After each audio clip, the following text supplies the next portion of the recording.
was shaking hands today. He was talking into a microphone that everyone else was talking into.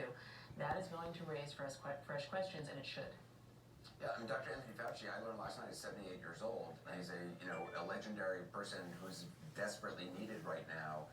If the president is sick and gets people on the coronavirus task force sick, I mean, that's, David, that's the concern. Is not only, as Maggie pointed out, the president undermining his own task force's important, fact-based messaging. He's not only undermining it with his own non-fact-based misinformation, he's undermining it with his actual actions, shaking hands in front of cameras, dismissing the idea of taking attacks. Yeah, he acts as if he doesn't really believe in what he's saying, that he's only doing it because he's under pressure, he has to do something. But I do think, stepping back from this, Anderson, that most Americans do want their president to succeed in a crisis.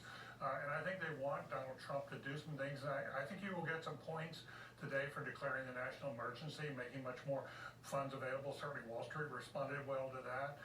He's going to get a lot of points for pushing, expanding the tests.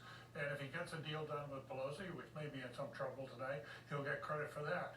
But a lot of Americans are also going to judge him. I think he's teetering on the edge because of the complacency in the past and letting this many precious weeks pass without urgent action and allowing the numbers of people who are infected to probably look much higher than they would be otherwise. But Americans are asking, how is it possible that we've only tested just about 20,000 people, and in the same period of time, when Italy was on the front edge of this, South Korea tested 100,000 people in the time it's taken us to do 20,000. That's crazy. And I do think the testing is going to be a real key in the next 2 or 3 weeks. My bet is that a lot of people think it's going to be easy to get these tests.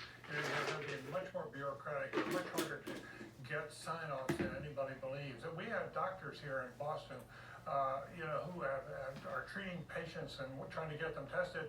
And I've heard one case where there are 2 people who they were denied having tests by the bureaucracy because they were not in the ICU. That was a pre-requirement to be in the ICU. That's crazy. Yeah. And Maggie, Dana, we saw the president, shaking hands over and over again today, which, as obviously we all know, something the CDC has said do not do.